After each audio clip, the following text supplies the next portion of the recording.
Hello बच्चों, तो कैसे हैं आप सभी। आई होप कि आप सभी अच्छे होंगे। मैं हूं आपकी टीचर अनुराधा सिंह। श्री समृद्धि क्लासेस में आपका एक बार फिर से स्वागत है। पिछले क्लासेस में हमने एनसीईआरटी के क्वेश्चंस को सॉल्व किया था। अभी हमारे सारे एनसीईआरटी के क्वेश्चंस को कवर हमने कर लिया है पिछले वीडियोज में। आपको जिस भी क्वेश्चन में डाउट हो आप उस वीडियो को ऑन करके देख सकते हैं, आपके सारे डाउट्स क्लियर हो जाएंगे। इस क्लास में हम एनसीईआरटी के बुक के बीच में कुछ क्वेश्चंस और दिए हुए हैं, उन्हें हम सॉल्व करेंगे। तो चलिए हम अपने बिना टाइम वेस्ट किए क्वेश्चंस को स्टार्ट करते हैं। तो ये है हमारा first question, which of the following has more inertia. हमें यहाँ 3 क्वेश्चंस दिया है, इसमें बताना है कि किसमें ज्यादा इनर्शिया होगा। सबसे पहले हम जानते हैं कि इनर्शिया जो होता है, जिसका मास ज्यादा होगा उसका इनर्शिया ज्यादा होगा। Mass is a measure of inertia. Mass क्या है? मेजरमेंट है इनर्शिया का। If an object has more mass it has more inertia. जिस भी ऑब्जेक्ट में ज्यादा मास होगा ऑटोमेटिक उसका इनर्शिया भी ज्यादा हो जाएगा। ये कॉन्सेप्ट हमने पिछले क्लासेस में आपसे क्लियर कर लिया है। अब हम अपना क्वेश्चन करना स्टार्ट करते हैं। तो ये है हमारा क्वेश्चन। फर्स्ट है, अ rubber ball and a stone of the same size. इसमें हमें बताना है कि किसका इनर्शिया ज्यादा होगा। ऑब्वियस है, जो रबर बॉल है एक हाथ में सेम साइज का हमारा, और एक क्या है? स्टोन है। तो स्टोन है सेम साइज का, दोनों सेम साइज है, तो वेट किसका ज्यादा होगा? ऑब्वियस है स्टोन का ज्यादा होगा, तो उसकी इनर्शिया भी ऑटोमेटिक ज्यादा हो जाएगी। मींस जो स्टोन है इस क्वेश्चन में उसका इनर्शिया ज्यादा हो जाएगा। ठीक है, चलिए नेक्स्ट है हमारा, अ बाइसाइकिल एंड अ ट्रेन। देख के ही लग रहा है बाइसाइकिल एक इंसान चला रहा है और एक ट्रेन जिसमें बहुत सारे लोग भर के जा रहे हैं। तो बहुत बड़ा होता है ना ट्रेन बाइसाइकिल के कंपैरिजन में, और वेट भी कितना ज्यादा होता है उसका। तो हमारा यहाँ ट्रेन जो है उसका मास ज्यादा है, इसलिए इसकी इनर्शिया भी ज्यादा हो जाएगी। अ 5 rupee coin and a 1 rupee coin. हम सबके पास होता है कॉइन, आप मेजर कर लीजिएगा। उसके कंपैरिजन में 1 रुपए के कंपैरिजन में 5 रुपी कॉइन थोड़ा सा मोटा होता है। तो जब मोटा होगा तो वो हैवी भी होता है, तो वो जो हैवी होगा मीन्स ज्यादा होगा मास, उसका मास ज्यादा मीन्स इनर्शिया ज्यादा। मीन्स यहाँ पर फिर से हमारा 5 रुपी कॉइन जीत गया। मीन्स 5 रुपी कॉइन का इनर्शिया ज्यादा होगा इस क्वेश्चन में। चलिए अब हम अपने क्वेश्चन नंबर 2 को देखते हैं। तो ये है हमारा क्वेश्चन नंबर 2। चलिए हम इसे स्टार्ट करते हैं। In the following example try to identify number of times the velocity of the football changes. इस क्वेश्चन में हमें बताना है कि फुटबॉल की वेलोसिटी कितनी बार चेंज हो रही है, एंड ऑल्सो हमें आइडेंटिफाई करना है कि एजेंट कौन है, मीन्स किसके थ्रू वो वेलोसिटी बॉल की चेंज हो रही है। तो क्वेश्चन है हमारा, a football player kicks a football to another player of his own team. खुद के टीम के प्लेयर को पहला फुटबॉल प्लेयर किक करके फुटबॉल को भेज रहा है। तो फर्स्ट एजेंट हो गया हमारा first football player, another player को पास कर रहा है बॉल। मींस स्टार्टिंग में जो फुटबॉल की वेलोसिटी थी वो 0 थी, एंड देन जब वो किक किया तो सेकंड फुटबॉलर के पास जाते समय उसकी वेलोसिटी यू हो गई। देन बोल रहा है who kicks the football towards the goal, and second player जो अनदर प्लेयर था वो फुटबॉल को क्या कर रहा है? किक कर रहा है गोल की तरफ। मींस वेलोसिटी अगेन चेंज हो गई, दोबारा से चेंज हो गई यहाँ पर। The goalkeeper of the opposite team collects the football and kick it towards a player of his own team.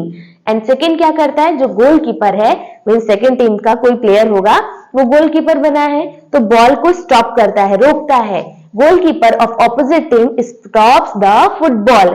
तो क्या होता है? जब दोबारा से स्टॉप कर देगा तो फिर से उस फुटबॉल की वेलोसिटी 0 हो गई, एंड देन वो किक करता है अपने ही टीम के प्लेयर को।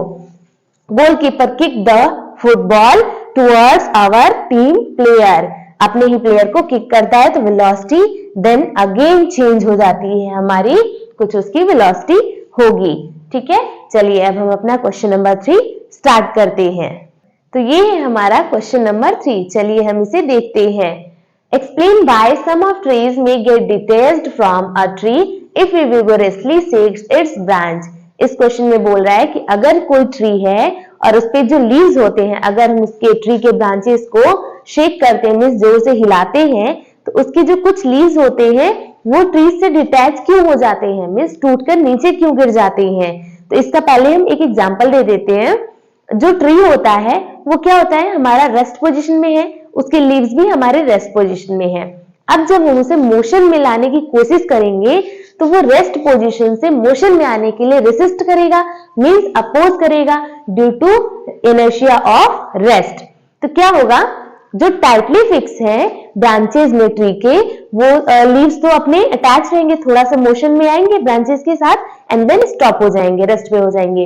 लेकिन जो लूजली पैक्ड वहां से अटैच होंगे ब्रांचेस से, वो क्या हो जाएंगे, डिटैच होकर के जमीन पे गिर जाएंगे, मीन्स अलग हो जाएंगे। यहाँ देखिए, when we shake vigorously a branch of a tree, the branch of a tree comes in motion and the leaves try to be in the position of rest due to inertia of rest। क्या होता है कि वो tree तो rest में रहता है, लेकिन जो लीव्स होते हैं वो रेसिस्ट करते हैं एंड इसलिए वो डिटैच हो जाते हैं। Therefore they get detached and fallen down, इसलिए वो डिटैच होके जमीन पे गिर जाते हैं। चलिए अब हम अपना क्वेश्चन नंबर 4 स्टार्ट करते हैं। तो ये है हमारा क्वेश्चन नंबर 4। चलिए हम इसे देखते हैं। Why do we fall in forward direction when a moving bus brakes to a stop and fall backward when it accelerate from rest? इस एग्जाम्पल को हम पिछले क्लासेस में भी कर चुके हैं। चलिए इसे हम फिर से देख लेते हैं। इस क्वेश्चन में बोल रहा है कि जब भी बस मोशन में होती है और उसे हम स्टॉप करते हैं बस को, तो हमारी बॉडी फॉरवर्ड डायरेक्शन में क्यों चली जाती है, और जब भी हमारा रेस्ट पे रहता है बस और हम मोशन में मतलब एक्सेलरेट कर रहे हैं बस को, तो हमारी बॉडी बैकवर्ड डायरेक्शन में क्यों फॉल होती है। तो इस एग्जांपल से फिर से हम समझते हैं। जब भी कभी हम रेस्ट में होते हैं और हमारी बॉडी, बस भी रेस्ट में, हम भी हैं, तो अगर हम उसे एक्सेलरेट करेंगे बस को, तो हमारी बॉडी क्या होगी, जो हमारा बॉडी था वो रेस्ट में था, अब वो मोशन में आने के लिए रेजिस्ट करेगी। तो जब वो मोशन में आने के लिए रेजिस्ट करेगी तो due to inertia of rest की वजह से हम बैकवर्ड डायरेक्शन में जाएंगे। एंड अगेन यही कॉन्सेप्ट होगा, अगर हम बस मोशन में है और हमारी बॉडी अब मोशन में है बस के साथ, अब अगर हम ब्रेक लगाते हैं, सडनली स्टॉप करते हैं बस को, तो क्या होगा, हमारी बॉडी अब रेस्ट में आने से रेजिस्ट करेगी due to inertia of motion, तो वो फॉरवर्ड डायरेक्शन में फॉल होगी। चलिए इस कॉन्सेप्ट को हम यहाँ समझते हैं। When a moving bus breaks to a stop, अगर कोई मूविंग बस है, ब्रेक लगा रही है वहां पे, अगर lower body part comes to a rest, तो हमारा जो लोअर बॉडी पार्ट है वो क्या होगा, वो रेस्ट में आएगा। अपर बॉडी पार्ट कंटिन्यू मोशन में ही रहेगा, अभी भी उसको लगेगा कि हम मोशन में ही है, और वो रेस्ट में आने से रेजिस्ट करेगा due to inertia of motion, क्योंकि ऑलरेडी मोशन में था, तो इसीलिए हम फॉरवर्ड डायरेक्शन में फॉल करते हैं। दूसरा है हमारा, when the bus accelerate from rest, lower part of our body moves with moving bus। our body part जो है वो हमारा मूव कर जाता है बस के साथ। तो हमारा क्या है, अभी स्टॉप था, अब वो मोशन में आएगा। The upper body part tries to remain itself at rest. तो अपर बॉडी पार्ट क्या होगा, वो अपने आप को अभी भी रेस्ट में रखना चाहेगा, और वो लोअर बॉडी पार्ट मोशन में आ चुका है, इसीलिए due to inertia of rest की वजह से हम अब यहाँ क्या होता है, हम बैकवर्ड डायरेक्शन में फॉल करते हैं, मींस गिरते हैं। आई होप कि क्वेश्चन के आंसर्स अभी तक आपको क्लियर हो गए होंगे। अगली क्लासेस में हम आपसे पेज नंबर 126 एंड 127 डिस्कस करेंगे आगे की वीडियोस में। आज की वीडियो हम यहीं स्टॉप करते हैं, मिलते हैं हम आपसे नेक्स्ट वीडियो में। अगर आपको हमारे वीडियोस अच्छे लगे हुए तो प्लीज उसे एक लाइक कर दीजिएगा। अगर आप हमारे चैनल पे नए हैं तो चैनल को सब्सक्राइब कर लीजिएगा और बेल आइकन प्रेस करना बिल्कुल नहीं भूलिएगा, ताकि आपको नए वीडियोस के अपडेट्स मिलते रहे। आज के लिए बस इतना ही, मिलते हैं हम आपसे नेक्स्ट क्लास में नए क्वेश्चंस के साथ। तब तक के लिए बाय बाय।